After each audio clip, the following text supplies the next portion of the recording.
Hello, artists. This is part 3 in our Color and Light series where we're discussing how science applies to art. And we are moving into the idea of aesthetics and thinking about what is beautiful to you. Aesthetics is a noun, which means a set of principles concerned with the nature and appreciation of beauty, especially in art. The word aesthetics comes from a Greek word meaning perception, how you see the world, which was first used by German philosophers to describe a theory or a philosophy dealing with the principles of beauty and artistic taste. You probably have heard this before. Beauty is in the eye of the beholder. That circles back to the idea of the person beholding the art. Beauty is in the eye of the person who is looking at it. So we're thinking about what is beautiful to you. What I want to remind you of right now are some of the ways that we looked at art right before spring break. I want to review some of the terms we used, but I want to give you examples because that's really the one thing we didn't do. So we're going to start with warm and cool colors. Warm colors like red, yellow, and orange evoke warmth because they remind us of things like the sun or fire. Visually, warm colors look like they are coming closer to you, they're advancing towards you. Warm colors are stimulating and they are often associated with heightened emotions and passion, with joy and playfulness. Think of the vibrancy of a bright, bright orange or the intensity of a deep, rich red. Now, on the other hand, cool colors like blue, green, purple, and violet evoke a cool feeling because they remind us of things like water or grass or snow or even ice. Unlike warm colors, cool colors look as though they are moving farther away or receding away from you. They are calming. They can make the viewer, the person who's looking at them, feel relaxed and refreshed. Their receding effect can even make you feel meditative, like you are losing yourself in an endless blue sky, the infinity of the sky above you. Now, I have some examples. The first one is warm. This is a painting by Vincent van Gogh. He used red and orange and yellow green in the flowers here.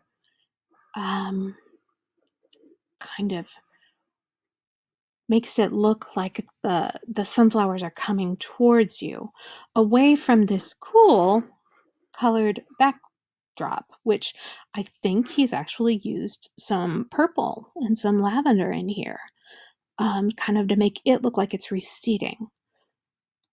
The next example is of cool colors, and this is Denali Blue, painted by Kurt Jacobson. Kurt Jacobson is an Alaskan artist. He lives in Anchorage, and he painted this one in 2010. And for the most part, here he has used blue, green, and turquoise in this painting, and it has this kind of cool, refreshing look to it.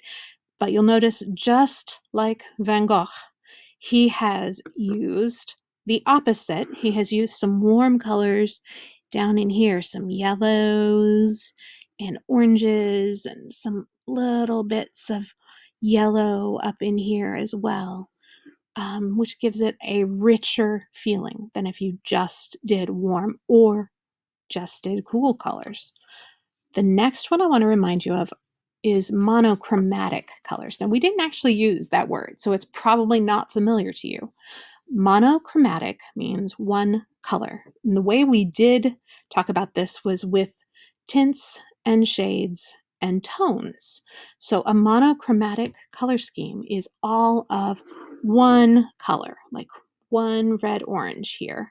Mono means one, while chromatic means color.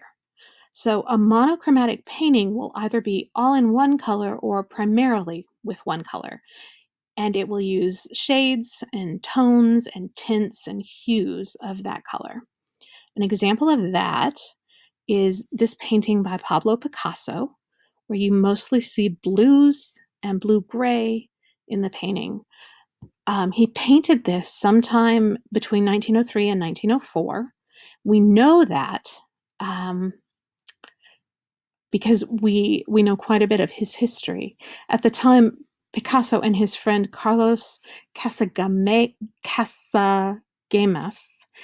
had just moved to Paris. However, Casagemas became hopelessly miserable from a failed love relationship, and he actually committed suicide.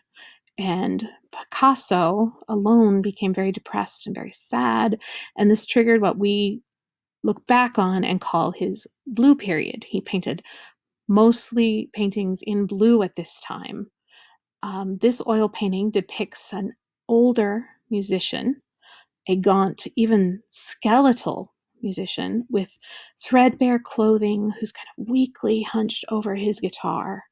The monochromatic color scheme creates a flat look, kind of a two-dimensional form that separates the guitarist from a specific time or place. We don't really know where he's from, and his clothing does not place him in a time. So the overall muted blue creates a general tone of melancholy sadness. Now, we talked about some other color schemes as well as monochromatic and warm and blue colors, but I just wanted to focus on the monochromatic in this video and the warm and cool colors. I got help from these places. The Spruce is a design website where they talk about how you use color and light and all sorts of other things to create a warm and welcoming home. I also looked at Wikipedia for some specific information about some of the paintings I wanted to talk about. And I want to let you know that there are some amazing museums who are online and have many of their paintings or sculpture online for you to look at. So I found these paintings that I use today at the Art Institute of Chicago and at the Van Gogh Museum. And then Denali Blue I found on Kurt Jacobson's blog, where he writes about his painting adventures. I am really glad that I have had this opportunity to teach you guys. I enjoy the art classrooms so very much. We are going to do probably one more video where I talk about different kinds of color schemes and giving you examples. And then I want to kind of bring it all back together, talking about aesthetics and what is beautiful to you as an individual. So I will see you later.